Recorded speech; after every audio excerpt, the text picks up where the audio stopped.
Hello,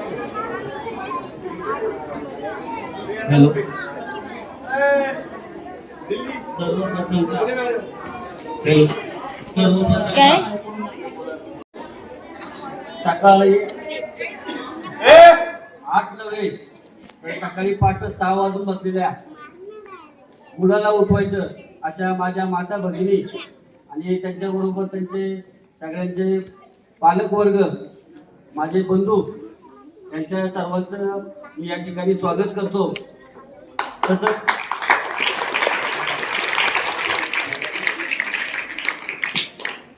छडी लागे छमछम आणि विद्या येईल गमगम. तसं आयुष्य जगत असताना आपल्याला कोणतेही क्षेत्र घ्या, अगदी तुम्ही खेळातले घ्या, अभ्यासातले घ्या, कारण आपल्या आई वडिलांनी आपल्या मुलांना किंवा मुलींना शिकवलेला स्वयंपाक घ्या, हा एक प्रकारचा गुरु असतो. म्हणून गुरुचं स्थान हे आपल्या आयुष्यात खूप मोठं असतं. आणि तुम्हाला एक संत कबीरांचं एक सांगतो उदाहरण. ज्या टायमाला संत कबीर असत जात असतात आणि त्यांच्या समोर साक्षात परमेश्वरी उभं राहतात आणि त्यावेळेस ते कुणाचं दर्शन घ्यायला पाहिजे, परमेश्वराचं दर्शन घ्यायला पाहिजे का आपल्या गुरुचं दर्शन घ्यायला पाहिजे? एक आयडिया सांगा मला, कुणाचं दर्शन घ्यायला पाहिजे?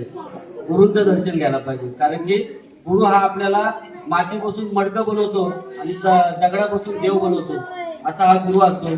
त्यामुळं OSK कराटेच्या सर्व गुरूंना, आमच्या सगळं पालकवर्ग आणि इथं बसलेल्या माझ्या सगळ्या विद्यार्थ्यांच्या वतीने तुम्हाला हार्दिक हार्दिक अभिनंदन.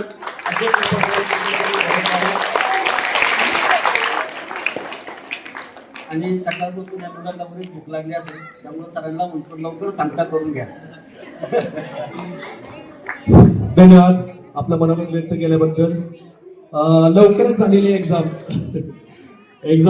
तशी सरांना विचारा, एक्झाम पहिले कशा चालायचे, सकाळी 8 ते संध्याकाळी 4-5, त्या मनाने तुमचे एक्झाम लवकरच होत आहे. पण तरी पण मजा आली एक्झामला? या छान प्रॅक्टिस केलं सर्वांनी, छान, व्हेरी गुड. अजून बोलायचं कोणाला?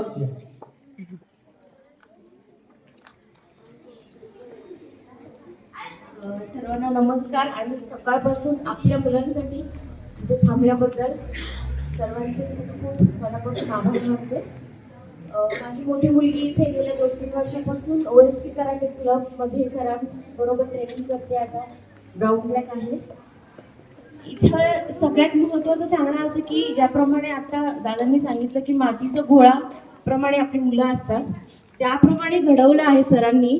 त्यांचे कष्ट, त्यांची शिस्त, डिसिप्लिन आणि मुलांवरचं असलेलं बारीक लक्ष हे खरंच वाखाणण्याजोगं आहे. आणि हे आत्ताच्या या कालामध्ये हे मिळणं, असा गुरु मिळणं खरंच खूप दुर्लभ आहे. त्यामुळे सरांचं मनापासून सर्वांतर्फे मी आभार मानते की आज आपल्याला एका मुलाला किंवा 2 मुलांना घरात सांभाळणं दिवसभर म्हणजे खूप कष्टाचं काम जातं. पण सर एवढ्या मुलांचं नावासहित सरांना सगळ्यांचं म्हणजे माहिती असते, कुठल्या मुलामध्ये किती प्रगती झाली आहे, कोणाला काय शिकवायचं आहे, कोणाला कसं मार्गदर्शन करायचं आहे, कुठला मुलगा वीक आहे, कशामध्ये वीक आहे, त्यांची इम्प्रूव्हमेंट कशी करायची आहे.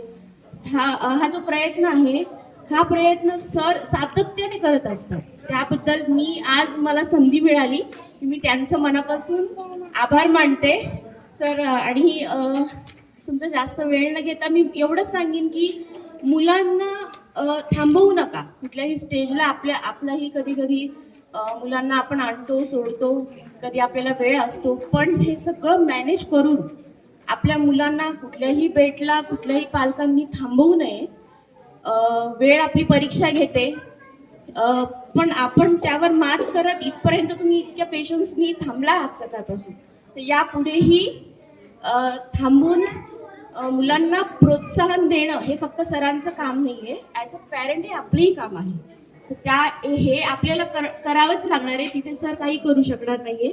त्यांचं काम ते 100 नाही 200% सर त्यांच्या परीने प्रयत्न करतात ते, पण पालक म्हणून आपल्याला ही जबाबदारी पूर्णपणे शेवटपर्यंत सरांना साथ देणं ही आपली हे गरजेचं आहे असं मला वाटतं. एवढीच माझी पालकांना कळकळीची विनंती आहे. धन्यवाद.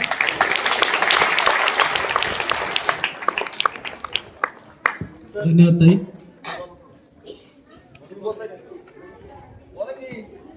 आता आपल्या कार्यक्रमाचे परीक्षक मान्य Shri Datta Bangurge sir, black belt fifth dan, ते आपल्याला मनोगत व्यक्त करतील. छत्रपती शिवाजी महाराज की.